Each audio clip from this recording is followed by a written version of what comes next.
Everyone, आप सबका मेरे YouTube चैनल पर बहुत बहुत स्वागत है।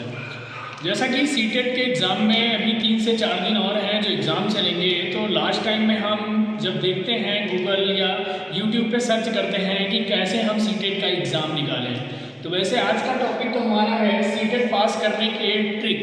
लेकिन आपको भी पता और मुझे भी पता है किसी भी एग्ज़ाम को पास करने के लिए ट्रिक की ज़रूरत ज़्यादा पड़ती नहीं है, हमें पढ़ाई करना बहुत ज़रूरी होता है। लेकिन लास्ट टाइम में एग्ज़ाम में आप लोगों के पास समय कम होता है, तो उसके लिए मैं कुछ ट्रिक बताता हूँ जिनसे आप सीटेट के पेपर को थोड़ा आसानी से नंबर ला सकते हैं। आप लोग थोड़ी ट्रिक की मदद से सीटेट एनसीईआरटी बेस्ड पेपर होते हैं और उनमें कुछ कीवर्ड्स टैग वर्ड्स होते हैं। कुछ टैग वर्ड्स बहुत ज़्यादा इम्पॉर्टेंट होते हैं जिनको हमें जान लेना बहुत ज़रूरी होता है।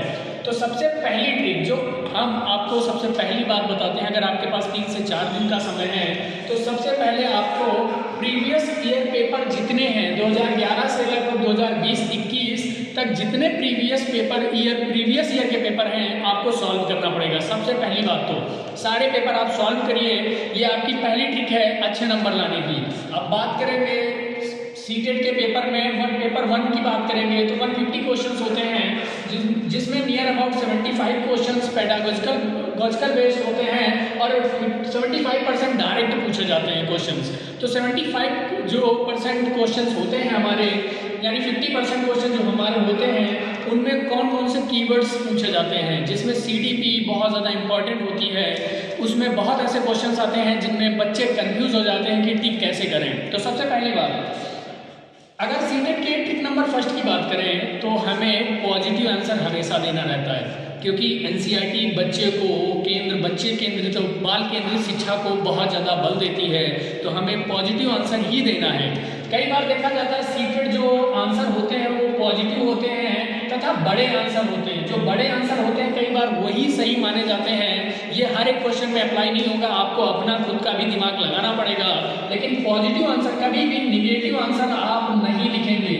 जब भी निगेटिव, अगर कोई भी बात ऐसी है जो नकारात्मक है, निगेटिव है, तो वो आंसर आपका सही नहीं हो सकता। एनसीईआरटी नकारात्मक क्वेश्चंस को बिल्कुल अपने क्वेश्चन में डालती ही नहीं है, वो मानती ही नहीं है कि बच्चा कभी गलत हो सकता है। तो आपको बहुत ज़्यादा लेबल और टैगिंग नहीं करनी है। कई बार हो जाता है बच्चे को लेबल लगा देना या उसका टैग कर देना, नंबर डालना, उसको ये सब नहीं करना है। हमें लेबल और टैगिंग नहीं करनी है। बच्चे को अलग थलग, जब कहीं अलग थलग आ जाए, अलग कर देना, तो वो निगेटिव माना जाता है और वो आंसर आपका कभी सही नहीं हो सकता।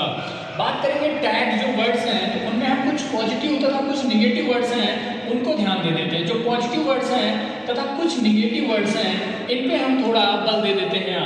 तो जो हमारा पॉजिटिव वर्ड है, बच्चे को प्रोत्साहन देना, ये हमारा पॉजिटिव होता है। जहाँ कहीं प्रोत्साहन शब्द वर्ड यूज हो वो पॉजिटिव है, यानी वो सही माना जाएगा। तथा केवल जो वर्ड है, सिर्फ केवल, जैसे क्वेश्चन में आता है केवल छात्रों को, केवल बच्चों को, केवल लड़कियों को, केवल लड़कों को, जब केवल वर्ड आ जाए तो आपका बिल्कुल आंसर गलत माना जाएगा। कभी भी केवल वर्ड हमेशा निगेटिव माना जाता है, केवल आपका बिल्कुल कभी नहीं सही हो सकता। अगर बात करी जाए चर्चा की, चर्चा वर्ड जो होता है ये पॉजिटिव माना जाता है। चर्चा वर्ड, जब भी बच्चे से चर्चा की जाए, इंटरेक्शन की जाए, interaction between teacher and student, ये हमेशा पॉजिटिव वर्ड होता है और ये सही माना जाता है। लेकिन मात्र ही केवल या हतोत्साहित करना, बच्चे को नीचा दिखाना, वो सब निगेटिव पॉइंट्स होते हैं। कठोर व्यवहार, अगर कहीं वर्ड आ जाए, कठोर व्यवहार या सजा या मारपीट, इस तरह के वर्ड्स आ जाएं तो वो निगेटिव पॉइंट्स होते हैं। एनसीईआरटी बिल्कुल कठोर व्यवहार पे बल नहीं देती है। बच्चे को हमेशा सॉफ्ट पोलाइट तरीके से हमें बात करनी है, तो कठोर व्यवहार हमेशा निगेटिव पॉइंट है जो हमारा क्वेश्चन हमेशा गलत करा देगा। सजा, दंड, समस्या, इस तरह के अगर आप बता दें कि ये समस्या है, सजा देना, दंड देना, ये निगेटिव पॉइंट होते हैं। इन पे हमें बिल्कुल टिक नहीं करना है, ये हमारे नंबर कटवा देंगे। रटना, याद करना, कंठस्थ करना, रोट लर्निंग, रटना बिल्कुल निगेटिव पॉइंट होता है। रटना जो है वो बिल्कुल निगेटिव पॉइंट होता है। रटने, जहां पर रटना नजर आ जाए वो आंसर आपका बिल्कुल सही हो ही नहीं सकता।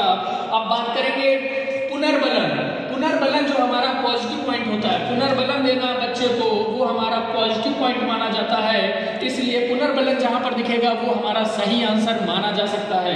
अर्थपूर्ण शिक्षा की बात करेंगे तो ये भी हमारा पॉजिटिव पॉइंट होता है। और दूसरी बात जिज्ञासा, जिज्ञासु बच्चों को हमेशा एनसीईआरटी बहुत ज़्यादा बल देती है, एनसीईआरटी बहुत ज़्यादा हमको मात्रा देती है और एनसीईआरटी ही पॉजिटिव आंसर जिज्ञासु बच्चों को पॉजिटिव आंसर मानकर सही करती है। तो ऐसे कुछ पॉजिटिव और नेगेटिव की पॉइंट आपको एग्जाम के 2 से 3 दिन पहले पढ़ लेने हैं, लास्ट ईयर के पेपर सॉल्व कर लेने हैं। तो उम्मीद है कि आप सीटेट में बहुत अच्छे नंबर ला सकते हैं। बाकी की आगे की वीडियो हम नेक्स्ट पार्ट में आपको बताएंगे। बहुत बहुत धन्यवाद।